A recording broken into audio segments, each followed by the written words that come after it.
বাংলাদেশ ও ভারতের মধ্যে দীর্ঘদিনের বন্ধুত্বপূর্ণ সম্পর্ক থাকলেও সাম্প্রতিক সময়ে দুই দেশের মধ্যে উত্তেজনা দেখা যাচ্ছে। এই কূটনৈতিক টানপোড়েনের সুযোগ নিতে চাইছে চীন। বিশেষজ্ঞরা বলছেন, চীন বাংলাদেশের সঙ্গে সম্পর্ক আরও দৃঢ় করতে চাইছে, যা ভারতের জন্য কৌশলগত চ্যালেঞ্জ হয়ে উঠতে পারে।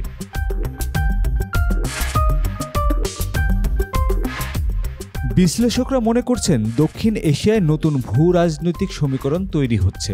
বাংলাদেশ ভারত সম্পর্কের অবনতি হলে চীন সরাসরি লাভবান হবে। নেপাল ও মালদ্বীপের নতুন নেতৃত্ব চীনের সঙ্গে সম্পর্ক জোরদার করেছে, যা ভারতের জন্য উদ্বেগজনক।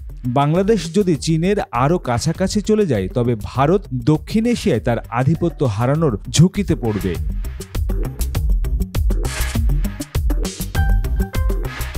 বাংলাদেশ ও ভারতের মধ্যে কূটনৈতিক টানপোড়েনের কয়েকটি মূল কারণ উঠে এসেছে। প্রথমত, তিস্তা নদীর পানি বণ্টন নিয়ে দীর্ঘদিন ধরে আলোচনা হলেও কোনো সমাধান হয়নি।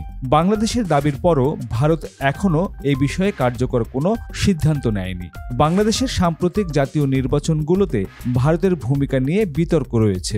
সাবেক প্রধানমন্ত্রী শেখ হাসিনা সরকারকে প্রকাশ্যে সমর্থন দেওয়ায় বাংলাদেশের একটি অংশ ভারতের প্রতি অসন্তোষ প্রকাশ করেছে।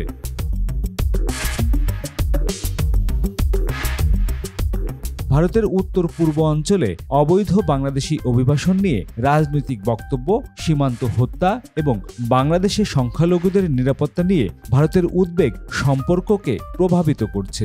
শুধু তাই নয়, বাংলাদেশ ভারতের বিপুল বিনিয়োগ থাকলেও চীন এখানে আরও বেশি বিনিয়োগ করেছে এবং নতুন নতুন প্রকল্প বাস্তবায়ন করছে।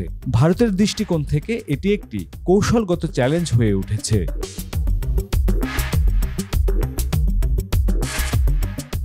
বাংলাদেশ ভারত সম্পর্কের এই টানাপোড়েনের সুযোগ কাজে লাগিয়ে চীন ঢাকার সঙ্গে সম্পর্ক আরও ঘনিষ্ঠ করতে চাইছে। চীন ইতিমধ্যে বাংলাদেশের বড় অবকাঠামো প্রকল্পগুলোর অন্যতম বিনিয়োগকারী। কর্ণফুলী টানেল, পায়রা সমুদ্র বন্দর, পদ্মা সেতুর অর্থায়ন সহ বিভিন্ন ক্ষেত্রে চীনের ভূমিকা ক্রমেই বাড়ছে।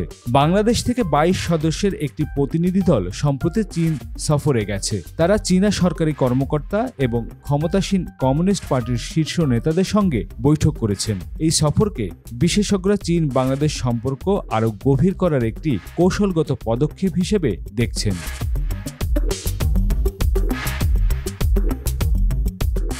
অন্যদিকে বাংলাদেশ, ভারত ও চীনের প্রতিযোগিতার আরেকটি বড় ক্ষেত্র প্রতিরক্ষা খাত।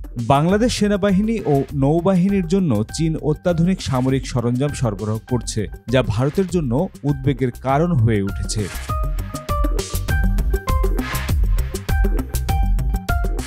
এই অবস্থায় ভারতও বাংলাদেশকে নিজেদের কৌশলগত বলয়ে ধরে রাখতে চাইছে। এর অংশ হিসাবে সম্প্রতি ভারতের পররাষ্ট্র সচিব বিক্রম মিশ্রি ঢাকায় বাংলাদেশ সরকারের সঙ্গে বৈঠক করেছেন, যেখানে তিনি বাংলাদেশের সংখ্যালঘুদের নিরাপত্তা নিয়ে উদ্বেগ প্রকাশ করেছেন। অন্যদিকে বাংলাদেশের পররাষ্ট্র সচিব মোহাম্মদ জসিম উদ্দিন ভারতের কাছে বাংলাদেশের অভ্যন্তরীণ বিষয়ে হস্তক্ষেপ না করার আহ্বান জানিয়েছেন।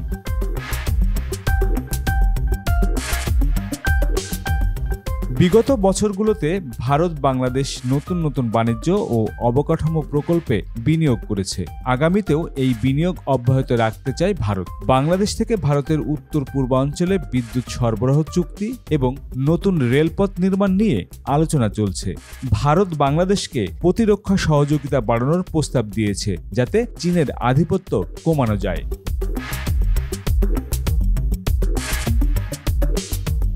বিশ্লেষকরা মনে করছেন, বর্তমানে দক্ষিণ এশিয়ার ভূ রাজনীতি একটি গুরুত্বপূর্ণ মোড় নিয়েছে। বাংলাদেশ এই পরিস্থিতিতে কিভাবে অবস্থান নেয় তার উপর দেশের ভবিষ্যৎ কূটনৈতিক ও অর্থনৈতিক উন্নয়ন নির্ভর করবে।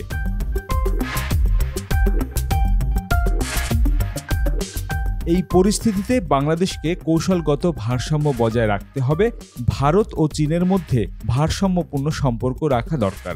বাণিজ্য ও বিনিয়োগে বহুমুখী নীতি গ্রহণ করা উচিত, যাতে একটি নির্দিষ্ট দেশের উপর নির্ভরশীলতা কমে। সর্বোপরি বাংলাদেশের জাতীয় স্বার্থকে প্রাধান্য দিয়ে কূটনৈতিক সিদ্ধান্ত নেওয়া জরুরি।